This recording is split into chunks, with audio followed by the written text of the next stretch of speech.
Welcome to Accept Your Gifts, the 22-minute podcast for inspiring your most creative life. My name is Tracy Crow. I'm an author, writing coach, and Marine Corps veteran. I'm looking forward to co-creating today's show with you. So if you're ready, are you ready? I'm ready. So if you're ready to live a more creative, more magical life, let's get started.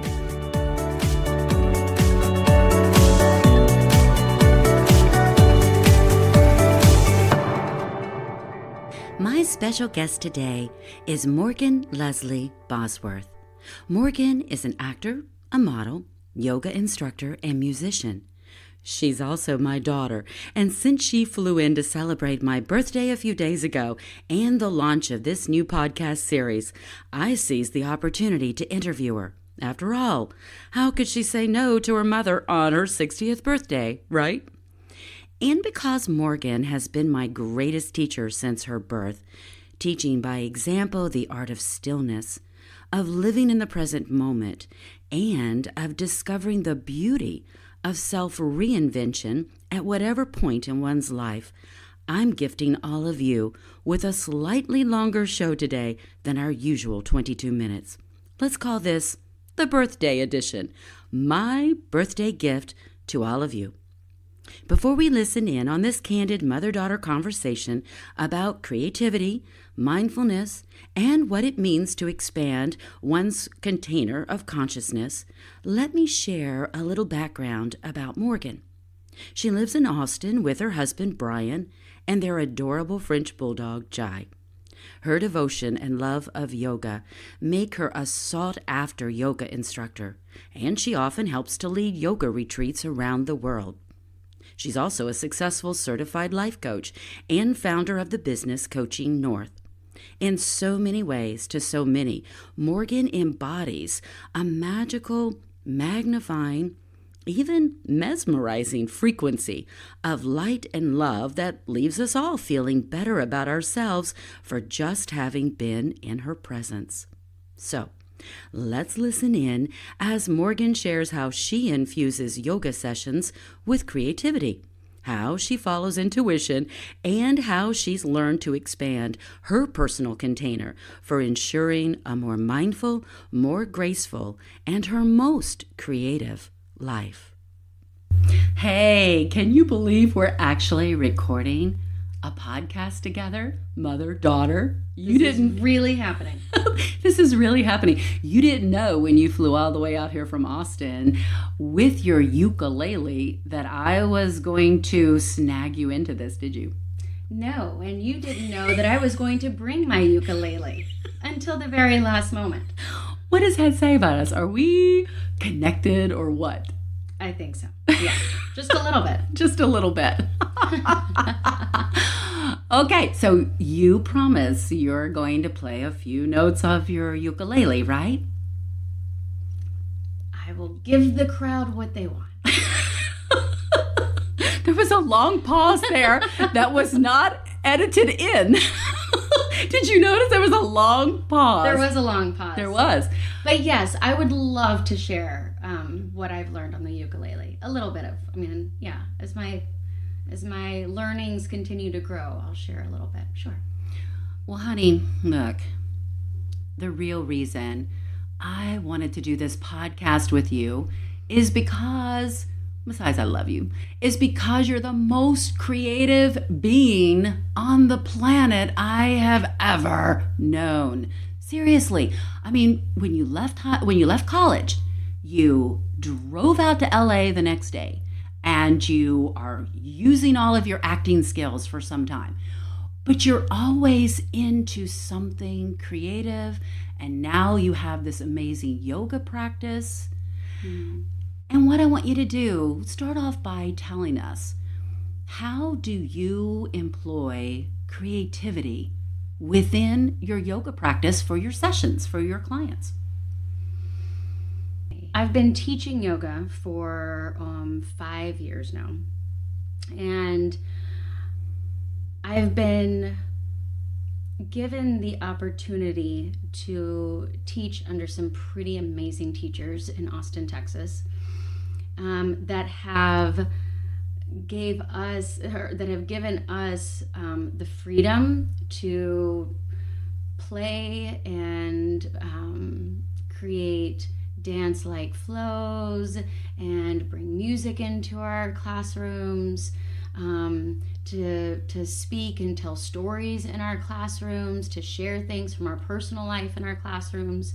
So I've done just that, and taking their classes and learning from them, I've just been inspired to want to do some of the similar things with the harmonium and now with the ukulele. Well, stop a minute. Mm-hmm. For those listeners who don't know, what's a harmonium? So a harmonium looks like an accordion, but it stands tall on the ground. It sits on the ground. It's like a box, and it has about 40 keys on it, like a piano, but it has bellows on the back end of it, like an accordion. Oh. So you pump the bellows with one hand, and you play the piano keys with the other hand. Well, how hard was that to learn? You know, it was surprisingly easy. I thought it would be way more complicated because I thought I had two hands to use.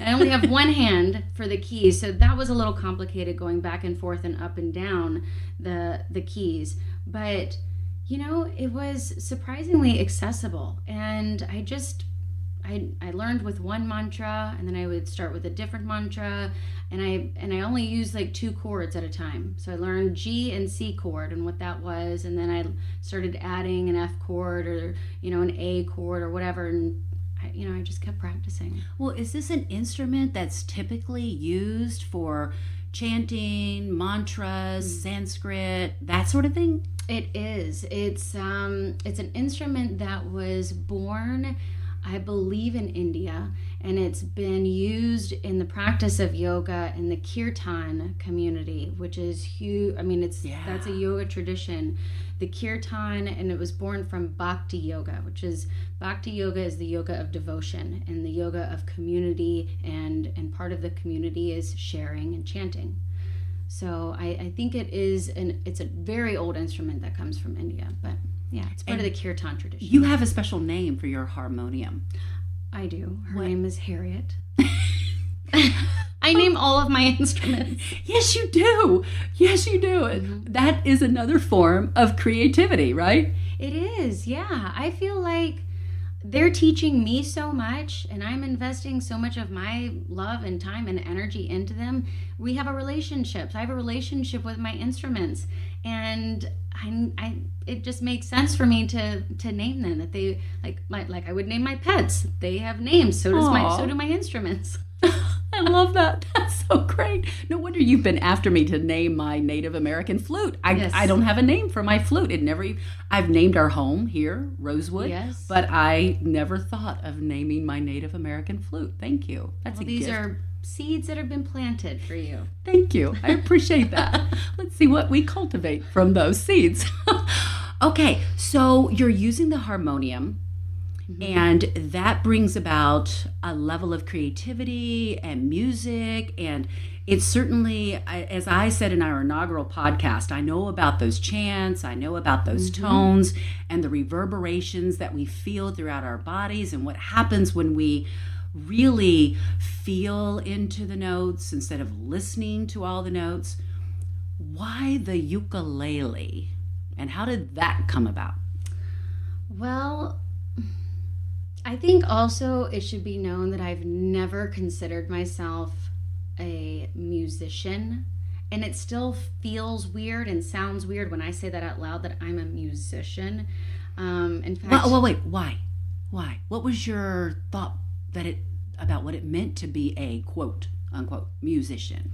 It was the definition that I had set for myself. What a musician was somebody that has been playing instruments their whole life and could sing and or was in a band or could read music. I can't read music, but it was the definition that I had created in my head of what a musician, singer looks like. Just like I've created a definition for what an actor looks like, or anybody in that realm. But creativity goes way far beyond our definitions in our mind. And we have to give ourselves the permission to step outside of that box and look at it from a different perspective. Ooh, so love I that. finally decided when I started the harmonium, it was giving me this freedom that I've never felt before. And I was so excited. And last August, my husband and I were in Maui. And of course, the ukulele comes from the sweet Hawaiian tradition. And we stumbled into a shop, and he thought I was crazy because I was already intent. I'm going in there to buy one. Wait, what do you think happened then that you were so intent to go in there and buy a ukulele? You know, it was intuitive. It was something that I was drawn to the sound of them. And wait a minute. When I think of the sound of them, I think of Tiny Tim. Tiptoe through the tulips with me. Right? So you didn't even know who Tiny Tim was. I didn't, no, although that's my nickname now for my husband. But Tiny Tim. My ukulele is different. There's 4 chords on the uke. And it's a G, C, E, A chord. And the top string is a G chord. And they're typically strung for a high chord, a high G chord. And this one is strummed for a low G chord. So it has a deeper, richer sound to it. I didn't know that when I went in there to buy. But I went in thinking, I would love to learn how to play a ukulele. And I got a really sweet ukulele from this guy. His name was Austin. He was the guy that was running the store, named Austin. I'm from Austin. He picked out a great uke. It's a sign. He was doing classes, open free classes the very next day. So I was like, I'm in. I'm in it to win it. And I bought it, and I've not stopped playing since. And I do something on it. I try to do something on it every day, even if it's only 5 minutes, just to keep prepping my fingers and the muscle memory, and to keep my memory fresh.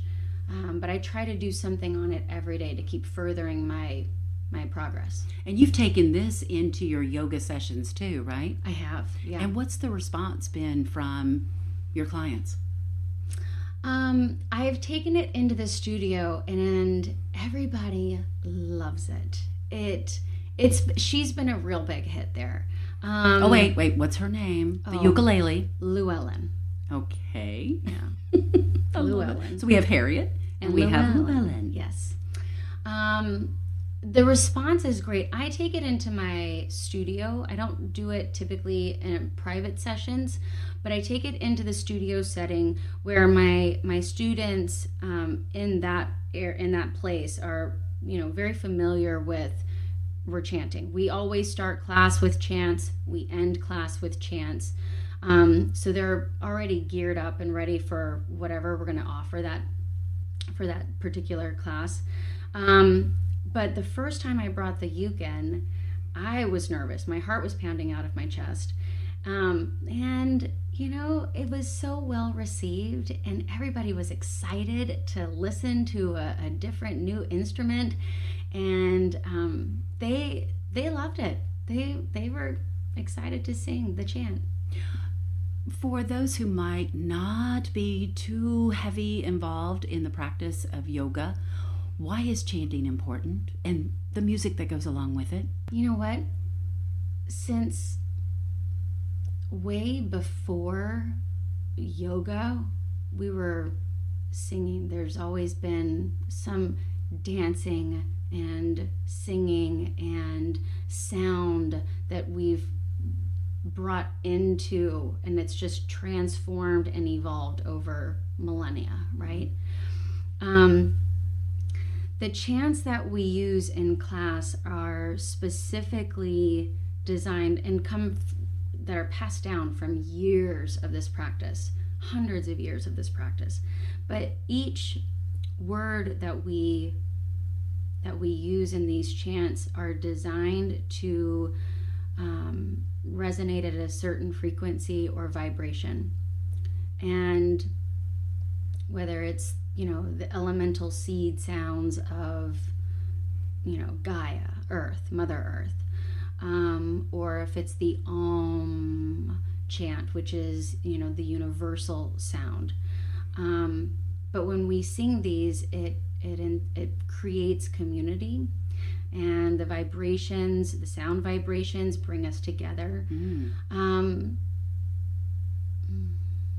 Yeah, we kind of noticed that last night when we did a little chanting to Llwellyn at the family birthday party, didn't we? Yeah, we had a family chanting session. Yeah, that was fun. We created a sangha last night, and sangha is community. Yeah. So we had a sangha chanting session. And blew a few minds in the family. Yeah. Their chakra wheels are probably still spinning. Love you, Mom. Love you, Aunt Pam. Oh, so the music just adds more to that frequency, tone, and the vibrations. Yeah, it's another layer. Yeah, that's a good way of putting it. It's another layer that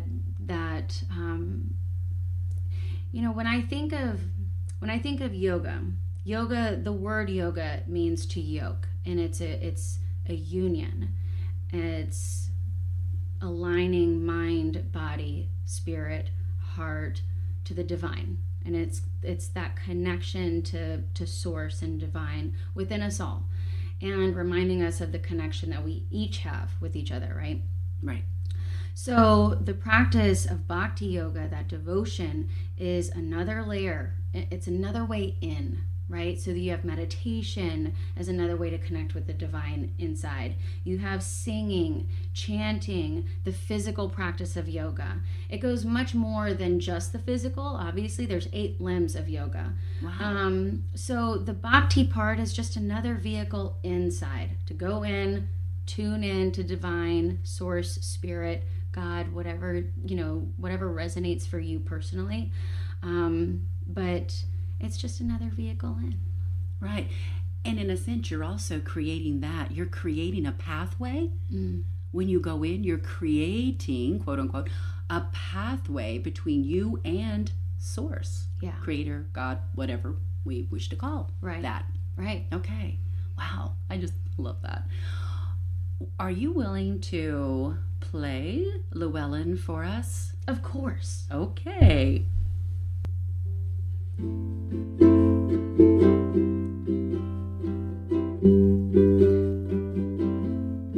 Wow, that is so lovely. Okay, so are you going to share what? What are you going to share with us? So this is a chant that this is the first chant I learned on the harmonium. This is called Loka Samasta, Sukhi no Bhavantu, and it translates to may all beings, including you, including me, may we all be happy, safe, and free. And may my actions, thoughts, and words contribute to the betterment of all. Wow, that's a lot. Oh, yeah. And those 4 little words. Yeah, and 4 little words. Boy, we could take some lessons in the English language, couldn't we? At what point in the yoga practice do you play this? Is this toward the end? We open up class with a chant and we close with a chant. Oh, okay. So it's like sandwiched. Yeah. Okay. All right. All right. Let's hear it. Okay.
May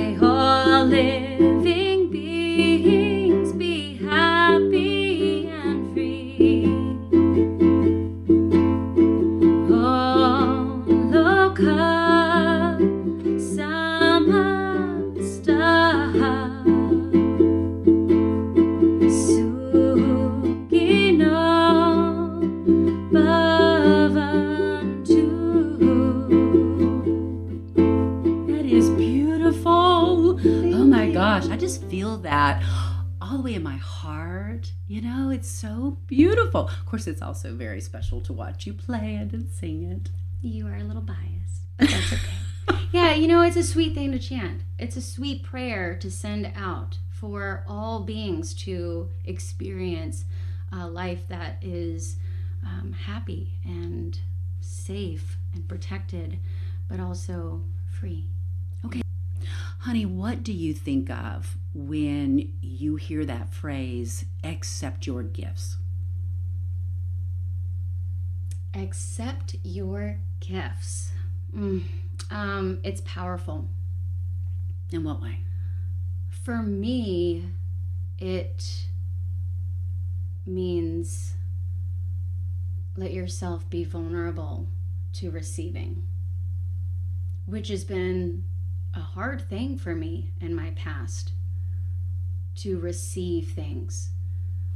I feel like I'm the one that needs to continuously offer and always do things. And it doesn't have to be that way. I can actually pause, if I remember, I can pause and open myself to receiving.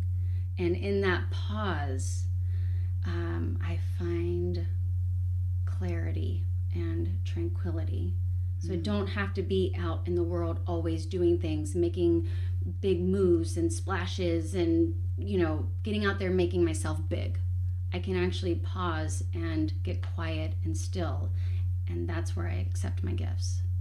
Wow, that's beautiful. Okay, I'll get out of the mom mode for just a minute before I tear up.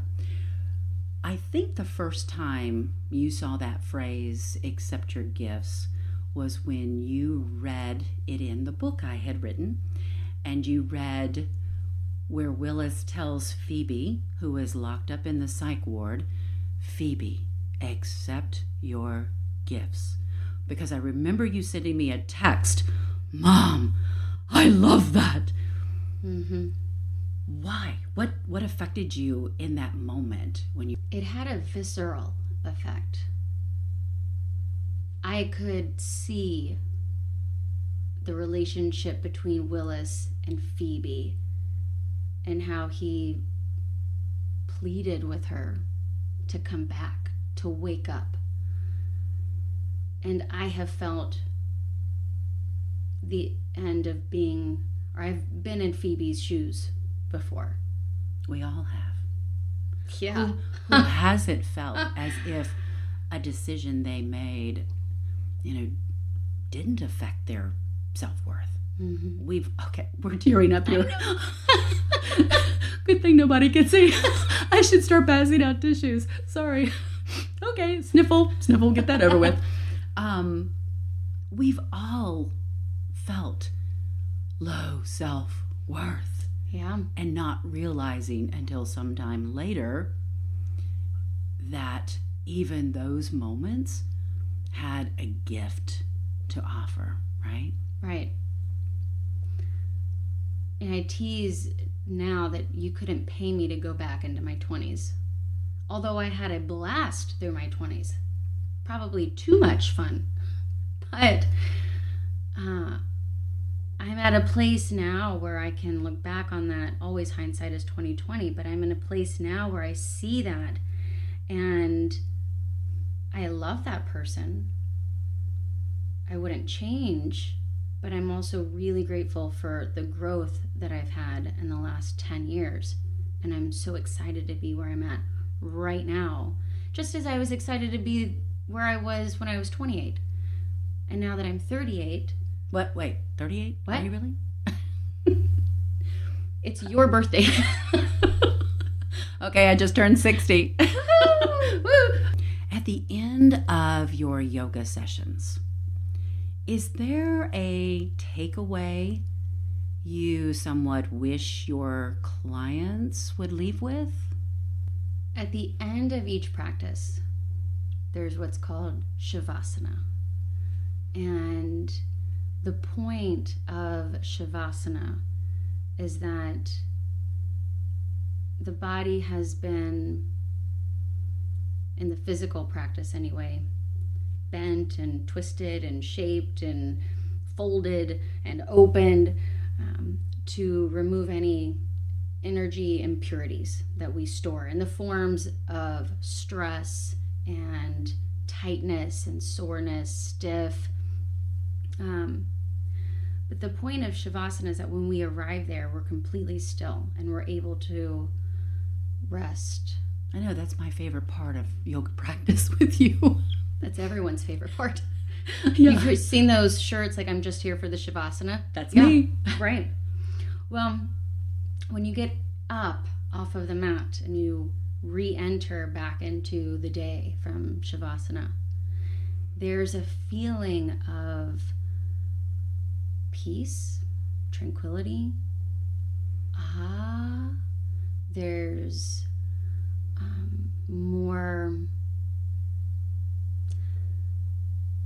there's a gap, hopefully, between the thoughts that are going on upstairs. There's a longer reaction time to irritable moments or frustration or anything that would be a stress stimulus. I had a client once a private client call me once after his session, just totally out of the blue. I thought I forgot something. And he said, "Hey, I just want to let you know, I really love this yoga stuff." And this yoga stuff. I can't figure out what it is, but I don't get this kind of feeling when I go lift weights or when I take a spin class or when I do CrossFit or boot camp or whatever, He said, but I just have this feeling of grounded, peaceful, and calm. And I just thought it was important for you to know that.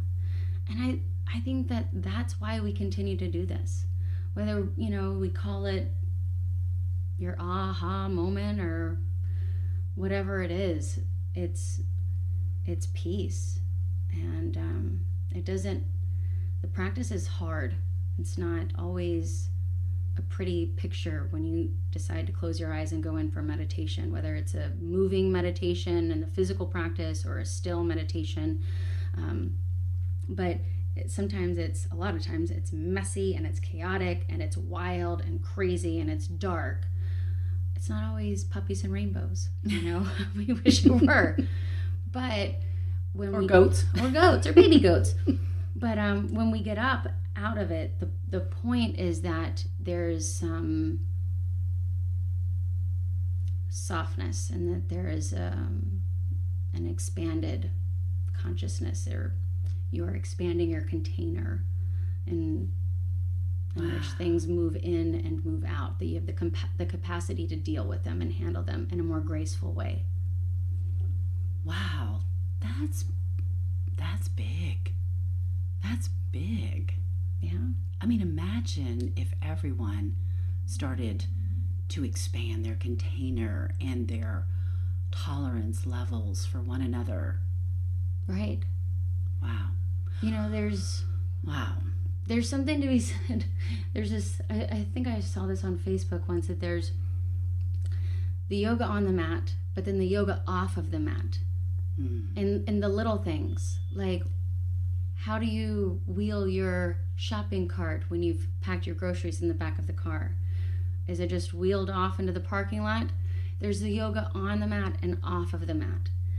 So how are you living your yoga off of the mat is just as important as how you're living it on the mat. It's bigger than, your mat square. And when we talk about what are we consciously creating, mindfully creating, that's all part of it. It's all part of being creative and, I think, living our most creative life. Thank you for doing this for your mama. Namaste, y'all. Namaste. I love you. Bye. Love you. I hope you enjoyed today's co-creative listening experience. Please remember to leave a comment about the single greatest takeaway for you today. That one thing you will remember from this day forward. Was it something funny or provocative? Was it just what you needed to hear? Please share so we can all benefit. And remember to return Tuesdays and Thursdays to accept your gifts, the 22-minute podcast for inspiring your most creative life.